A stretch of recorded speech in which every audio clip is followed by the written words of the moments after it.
स्वागत है आप सभी स्टूडेंटों का जेएमबी स्टडी भारत में। तो आज हम स्टडी करते हैं अंगद सर के साथ कक्षा 9वीं की गणित के अध्याय 2 बहुपद का। ये बहुपद का 5th पार्ट है जिसमें हम जानेंगे प्रश्नावली 2.2 के भाग 3 में प्रश्न 4 का संपूर्ण हल। जैसा कि हम आपको बता चुके हैं, कक्षा 9वीं की अध्याय 2 बहुपद का भाग 5 है जिसमें हम प्रश्नावली 2.2 के भाग 3 को हल करेंगे। और भाग 3 में हम क्या देखेंगे, प्रश्न नंबर 4 जो दिया गया है, निम्नलिखित स्थितियों में से प्रत्येक स्थिति में बहुपद का शून्य ज्ञात कीजिए। प्रश्न नंबर 4 में हमें कुल 7 क्वेश्चन हल करने के लिए दिए गए हैं, जिसका पहला क्वेश्चन है पी ऑफ एक्स बराबर एक्स प्लस 5। सेकेंड क्वेश्चन दिया है पी ऑफ एक्स बराबर एक्स माइनस 5। थर्ड क्वेश्चन दिया है पी ऑफ एक्स बराबर 2x प्लस 5। फोर्थ क्वेश्चन दिया है पी ऑफ एक्स बराबर 3x माइनस 2। फिफ्थ क्वेश्चन दिया है पी ऑफ एक्स बराबर 3x। सिक्स क्वेश्चन दिया है पी ऑफ एक्स बराबर ax, जहां पे a बराबर नहीं है 0 के। और लास्ट क्वेश्चन दिया है सेवेंथ पी ऑफ एक्स बराबर cx प्लस d, जहां c बराबर नहीं है 0 के। c कामा d वास्तविक संख्याएं हैं। ये संपूर्ण फोर्थ क्वेश्चन है। इसके सभी क्वेश्चनों को हम इस पार्ट में हल करेंगे। तो हमें दिया गया प्रश्न नंबर 4, निम्नलिखित स्थितियों में से प्रत्येक की स्थिति में बहुपद का शून्य ज्ञात कीजिए। क्वेश्चन नंबर 4 है प्रश्नावली 2.2 का। और क्वेश्चन नंबर 4 में पहला क्वेश्चन हमें दिया गया है पी ऑफ एक्स बराबर एक्स प्लस 5।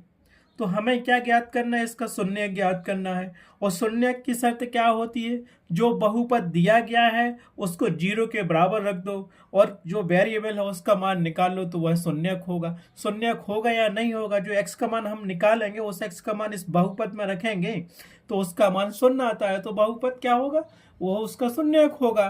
ठीक है, हमें दिया गया है पी ऑफ एक्स बराबर एक्स प्लस 5। इसको हमने मान लिया समीकरण 1। ठीक है, हमें ज्ञात क्या करना है, प्रत्येक की स्थिति में बहुपद का शून्यक।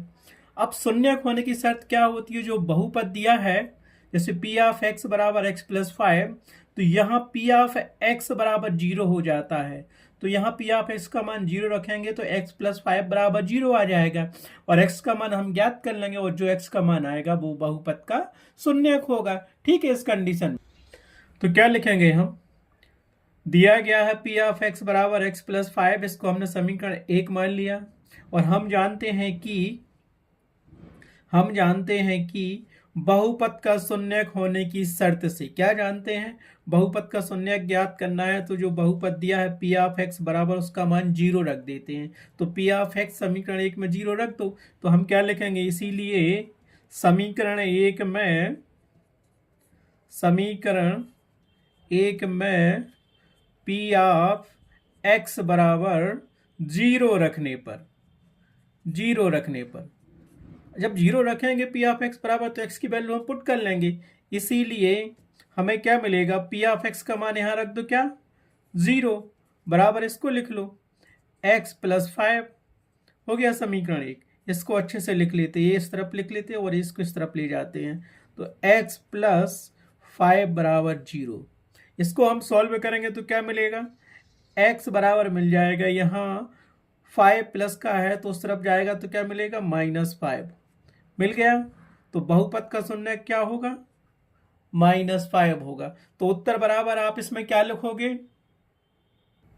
तो उत्तर हम लिखेंगे यहाँ पे बहुपद पी ऑफ एक्स बराबर एक्स प्लस 5 का शून्यक -5 होगा। इस प्रकार से प्रश्न नंबर 4 का पहला क्वेश्चन कंप्लीट हुआ। अब चलते हैं प्रश्न नंबर 4 के सेकेंड नंबर के क्वेश्चन पर, वो भी इसी प्रकार हमें सॉल्व करना है। बिल्कुल डिक्ट ऐसा ही आपको आंसर शीट में लिखना है, तो सारे के सारे नंबर आपको दिए जाएंगे। देखो, हमें क्वेश्चन नंबर 4 का सेकेंड क्वेश्चन दिया है पी ऑफ एक्स बराबर एक्स माइनस 5। ठीक है, हमें इसका क्या ज्ञात करना है, शून्य ज्ञात करना है। तो सबसे पहले हम लेंगे कि दिया गया है और उसको समीकरण 1 मान लेंगे। देखो, हमें दिया गया था कि पी ऑफ एक्स बराबर एक्स माइनस 5, इसको हमने मान लिया समीकरण 1। अब बहुपद का शून्यक होने की शर्त क्या है, जो बहुपद दिया है उसको 0 के बराबर रख देंगे, तो हम वहां पे x का मान निकाल लेंगे जो वेरिएबल दिया है, तो x का मान ही बहुपद का शून्यक होगा। तो हम लिखेंगे, हम जानते हैं कि बहुपद के शून्यक होने की शर्त से, बहुपद क्या दिया है, पी ऑफ x बराबर 0 रखने पर समीकरण एक में, ठीक है। तो रखो समीकरण एक क्या दिया हमारे पास, पी ऑफ x बराबर x माइनस 5। तो इसमें रख देंगे हम पी ऑफ x बराबर 0, क्योंकि अगर बहुपद का शून्य ज्ञात करना है तो उसके बराबर हमें शून्य रखना पड़ता है। इसीलिए पी ऑफ x बराबर हमने 0 रख दिया, बराबर क्या किया, x माइनस 5। इसको अच्छे से लिख लेते हैं, x माइनस 5 पहले लिख लेते हैं, बराबर शून्य करते हैं। फिर इसको हल किया हमने, सो दैट इम्प्लाइज x बराबर क्या आएगा, ऋण का 5 है उस तरफ जाएगा, पक्षांतर होगा तो माइनस का क्या होगा, प्लस, तो ये +5 हो गया। तो यहाँ पे उत्तर क्या आएगा, बहुपद का शून्य क्या होगा, +5 होगा। तो उत्तर बराबर आप लिखोगे, उत्तर बहुपद, अब बहुपद क्या है यहाँ पे आपको याद होगा, बहुपद पी ऑफ x बराबर क्या दिया था, x माइनस 5 का शून्यक क्या होगा बताइए आप लोग, x बराबर 5 निकाला तो रख दो 5 होगा। इस प्रकार ये प्रश्न नंबर 4 का सेकंड क्वेश्चन कंप्लीट हुआ। आप चलते हैं प्रश्न नंबर 4 के तीसरे क्वेश्चन को। ठीक है, तीसरा क्वेश्चन दिया है पी ऑफ x बराबर 2x प्लस 5। इसका हमें क्या ज्ञात करना है, शून्य ज्ञात करना है। तो लिखो, दिया गया है कि बहुपद पी ऑफ x बराबर 2x प्लस 5, इसको हमने दे दिया समीकरण 1। अब ज्ञात क्या करना है, यहां लिख लो साइड में, ज्ञात करना है, क्या करना है, बहुपद का शून्यक, बहुपद का शून्यक, ये हमें ज्ञात करना है। ठीक है, अब ठीक है, ज्ञात क्या करना है हमें, बहुपद का शून्यक। और हम जानते हैं बहुपद का शून्यक ज्ञात करने के लिए हमें क्या करना होता है। इसीलिए बहुपद का शून्यक होने की शर्त से पी ऑफ x बराबर 0 रखने पर समीकरण 1 में, समीकरण 1 हमें दिया गया है पी ऑफ x बराबर 2x प्लस 5, तो क्या मिलेगा, इसीलिए पी ऑफ x बराबर 0 रख दो, बराबर ये मिलेगा हमें 2x प्लस 5 मिल गया। इसको अच्छे से लिख लो, दैट इम्प्लाइज 2x प्लस 5 इस तरफ रख लिया, इक्वल टू 0 कर लिया। सॉल्व कर लो इसको हम, 2x बराबर क्या मिलेगा, प्लस का 5 है उस तरफ जाएगा तो माइनस का 5 हो जाएगा। फिर x का मान निकाल लो, यहाँ से हमें क्या मिलेगा, x बराबर मिलेगा -5 बटे जाएगा ये 2। तो हमें क्या मिल गया, बहुपद का शून्यक, x बराबर -5/2। ठीक है, ठीक, हमें क्या मिला, तो उत्तर होगा बहुपद पी ऑफ x बराबर 2x प्लस 5 का शून्यक -5/2 होगा। ये प्रश्न नंबर 4 का तीसरा क्वेश्चन कंप्लीट हुआ। अब चलते हैं प्रश्न नंबर 4 के चौथे क्वेश्चन को हल करने पर। प्रश्न नंबर 4 का फोर्थ क्वेश्चन हमें दिया है पी ऑफ x बराबर 3x माइनस 2। हमें ज्ञात क्या करना है, इसका शून्यक करना है। शून्यक ज्ञात कैसे करते हैं, हम पहले क्वेश्चन में हम देख चुके हैं। ठीक है, हमें क्या दिया गया है, पी ऑफ x बराबर 3x माइनस 2, इसको हमने मान लिया समीकरण 1। हमें ज्ञात क्या करना है, हमें ज्ञात करना है बहुपद का शून्यक। अब बहुपद का शून्यक ज्ञात करने के लिए हम क्या कहते हैं, बहुपद के शून्यक होने की शर्त क्या होती है, बहुपद के बराबर शून्य रख देते हैं और x का मान निकाल लेते हैं। ठीक है, इसीलिए बहुपद का शून्यक होने की शर्त से, शर्त क्या होती है, पी ऑफ x बराबर 0 रखने पर, कहाँ, समीकरण 1 में जो बहुपद दिया गया है, तो हमें उसका शून्यक प्राप्त हो जाएगा। तो समीकरण 1 में रखो 0, पी ऑफ एक्स का मान 0 रख दो, तो 0 बराबर क्या दिया है 3x माइनस 2। तो इसको अच्छे से लिख लो, 3x माइनस 2 इस तरफ लेके आते हैं हम, 3x माइनस 2 और बराबर 0 कर देते हैं। सो दैट एम्प्लाइज 3x बराबर हमें क्या मिलेगा, ऋण का 2 है उस तरफ जाएगा तो प्लस का 2 मिलेगा। ठीक है, अब x की वैल्यू निकाल लो, तो x बराबर मिलेगा 2/3, क्योंकि यहाँ पे 3 का मल्टीपल x में उस तरफ जाएगा तो बटे में हो जाएगा। तो हमें क्या मिल गया, इसीलिए x बराबर 2/3 ये मिल गया। वेरिएबल या चर x का मान मिल गया जो कि शून्यक है। उत्तर बराबर हम क्या लिखेंगे यहाँ पे, तो उत्तर क्या होगा, बहुपद पी ऑफ एक्स बराबर 3x माइनस 2 का शून्यक 2/3 होगा। ये उत्तर मिल गया। इस प्रकार प्रश्न नंबर 4 का 4 कंप्लीट हुआ। प्रश्न नंबर 4 का 5 हम हल करते हैं। अब हमें फिफ्थ क्वेश्चन दिया गया है 4 का, पी ऑफ एक्स बराबर 3x। हमें ज्ञात क्या करना है, इसका शून्य ज्ञात करना है। तो दिया गया है कि हमें दिया गया है कि पी ऑफ एक्स बराबर 3x, इसको हमने मान लिया समीकरण 1। अब बहुपद का शून्य ज्ञात करने के लिए हम क्या करते हैं, बहुपद के बराबर 0 रख देते हैं और बहुपद में जो चर होता है उसका मान निकाल लेते हैं। और यहाँ पे चर हमें x दिया है तो x का मान निकाल लेंगे तो उसका शून्य हो जाएगा। ठीक है, हमें क्या ज्ञात करना है, बहुपद का शून्यक, ये ज्ञात करना है। ठीक है, हम क्या जानते हैं, इसीलिए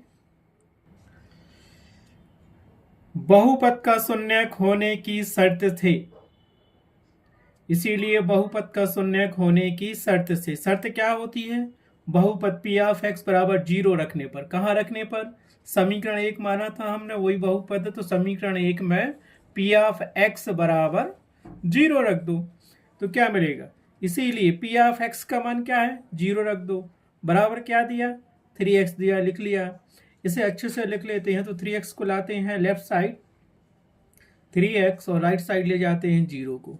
ठीक है, दैट एम्प्लाइज, तो x की वैल्यू क्या मिलेगी यहाँ 0/3 मिलेगी। ठीक है, जब किसी भी संख्या का 0 में भाग जाता है तो x बराबर हमें क्या मिलता है 0 मिलता है। ठीक है, तो x का मान हमने क्या निकाल लिया, x बराबर 0। ठीक, इसीलिए उत्तर क्या होगा, बहुपद P of x equal to 3x का शून्यक 0 होगा। 0 क्यों होगा, क्योंकि x का मान हमने 0 ही निकाला है ना। इस प्रकार ये प्रश्न नंबर 4 का क्वेश्चन नंबर 5 कंप्लीट हुआ। आप चलते हैं इसके नेक्स्ट क्वेश्चन पर। क्वेश्चन नंबर 4 का क्वेश्चन नंबर 6 दिया गया है, पी ऑफ एक्स बराबर ax into a does not equal to 0। इसमें हमें ज्ञात क्या करना है, एक तो शून्य ज्ञात करना है और ये भी याद रखना है कि a 0 के बराबर नहीं है, क्योंकि a का मल्टीपल x में है, x यहाँ पे क्या है चर है। तो हमें क्या दिया गया है, सबसे पहले तो हम ये जानते हैं कि बहुपद होने की शर्त क्या होती है। अगर किसी बहुपद का हमें शून्य निकालना है तो उस बहुपद को शून्य के बराबर निकाल रख देते हैं और उसमें जितने वेरिएबल होते हैं उतने वेरिएबल का मान ज्ञात करते हैं, तो हमें इस प्रकार से उस बहुपद का शून्य मिल जाता है। तो यहाँ हमें क्या दिया गया है, देखो यहाँ हमें दिया गया है पी ऑफ एक्स बराबर ax, जहाँ a बराबर नहीं है 0 के, इसको हमने समीकरण 1 मान लिया। ठीक है, और ज्ञात क्या करना है, यहाँ पे हमें बहुपद का शून्य ज्ञात करना है तो उसको भी लिख लेते हैं हम। ठीक है, ये बहुपद का शून्य हमें ज्ञात करना है तो हम क्या लिखेंगे, इसीलिए बहुपद का शून्य होने की शर्त से, इसीलिए बहुपद का शून्य होने की शर्त से पी ऑफ एक्स बराबर 0 रखने पर कहा, समीकरण 1 में। ठीक, इसीलिए समीकरण 1 क्या दिया, पी ऑफ एक्स बराबर ax, तो यहाँ लिख लेते हैं पी एक्स का मान यहाँ 0 रख दो, बराबर ax दिया है वो भी लिख लिया। इसको सही तरीके से हम लिख लेते हैं ax बराबर 0। सो दैट एम्प्लाइज x बराबर मिलेगा 0/a, so that employees x का मान हो जाएगा 0, क्योंकि 0 में भी किसी संख्या का भाग देते हैं तो 0 ही मिलता है। इसीलिए उत्तर बराबर इसीलिए उत्तर बराबर बहुपद पी ऑफ एक्स बराबर ए एक्स कामा ए बराबर नहीं है 0 का शून्यक 0 होगा। 0 क्यों होगा? क्योंकि यहाँ पे चर x दिया और उसका मान हमें 0 आया है। इस प्रकार से प्रश्न नंबर 4 का क्वेश्चन नंबर 6 कंप्लीट हुआ। अब चलते हैं नेक्स्ट क्वेश्चन पर। अब हमें दिया गया है क्वेश्चन नंबर 4 का 7वां क्वेश्चन, जो है हमारे पास पी एक्स बराबर सी एक्स प्लस डी कामा सी बराबर नहीं है 0 के, सी कामा डी वास्तविक संख्याएं हैं। इसका हमें क्या ज्ञात करना है? शून्य ज्ञात करना है। और शून्य के लिए हमारी शर्त क्या होती है? जो बहुपद दिया होता है पी ऑफ एक्स बराबर 0 रख देते हैं और एक्स की वैल्यू निकाल लेते हैं, तो वह उसका शून्य का मान होता है। तो हमें क्या दिया गया है? अब हम इसको सॉल्व करते हैं। हमें दिया गया है पी ऑफ एक्स बराबर सी एक्स प्लस डी, जहां सी बराबर नहीं है 0 के, सी व डी क्या है? वास्तविक संख्याएं हैं, वास्तविक संख्याएं हैं, संख्याएं। ठीक है। ज्ञात क्या करना है? दिए गए बहुपद का शून्यक। समीकरण 1, ये बहुपद दिया गया, इसका हमें शून्यक ज्ञात करना है। अब हम क्या करेंगे? बहुपद का शून्यक ज्ञात करने के लिए बहुपद के शून्यक की शर्त क्या होती है? जो बहुपद होता है उसके शून्य के बराबर कर देते हैं। ठीक है। इसीलिए बहुपद का शून्यक होने की शर्त से पी ऑफ एक्स बराबर 0 रखने पर समीकरण 1 में, समीकरण 1 दिया है ना पी ऑफ एक्स बराबर, तो समीकरण 1 में पी ऑफ एक्स बराबर 0 रखेंगे। ये p of x equal to दिया है सी एक्स प्लस डी। इसीलिए हमें क्या मिलेगा? पी ऑफ एक्स का मान 0 रख दो, क्योंकि बहुपद की शर्त से बहुपद को 0 के बराबर करना पड़ता है। बराबर लगा है, बराबर लिख लो। जो कुछ दिया है, क्या दिया है? सी एक्स प्लस डी दिया है, लिख लिया। So that implies c x plus d इस तरफ लाओ और 0 उस तरफ ले जाएंगे, तो हमें क्या मिलेगा? सी एक्स प्लस डी बराबर 0। सो फिर करेंगे दैट एम्प्लाइज सी एक्स बराबर क्या मिलेगा हमें? डी उस तरफ ही जाएगा तो प्लस का डी है, तो साइन चेंज हो जाएगा तो माइनस का डी हो जाएगा। फिर किया हमने तो x बराबर हमें क्या मिलेगा? c का गुणा है x में, तो यहां मिलेगा माइनस डी बटे सी। तो हमें क्या मिल गया? इसीलिए x का मान मिल गया माइनस डी बटे सी, जो क्या है? जो हमारे पास दिएगा बहुपद का शून्यक होगा। इसीलिए उत्तर बराबर हम क्या लिखेंगे? उत्तर बराबर, इसीलिए उत्तर बराबर बहुपद पी ऑफ एक्स बराबर सी एक्स प्लस डी का शून्यक माइनस डी बटे सी होगा। ठीक है। इस प्रकार बहुपद का शून्यक क्या होगा? माइनस डी अपॉन सी बहुपद का शून्यक होगा। अतः प्रश्नावली 2.2 का क्वेश्चन नंबर 4 का लास्ट क्वेश्चन नंबर 7 कंप्लीट हुआ। इस प्रकार प्रश्नावली 2.2 कंप्लीट हुई। अब नेक्स्ट वीडियो में हम चलेंगे प्रश्नावली 2.3। इसके पहले के वीडियो देखने के लिए डिस्क्रिप्शन में नीचे लिंक दी गई है, आप उन लिंकों पर जाके इसके पहले के वीडियो देख सकते हैं। अध्याय 1 के भी और अध्याय 2 के भी वीडियो आप देख सकते हैं।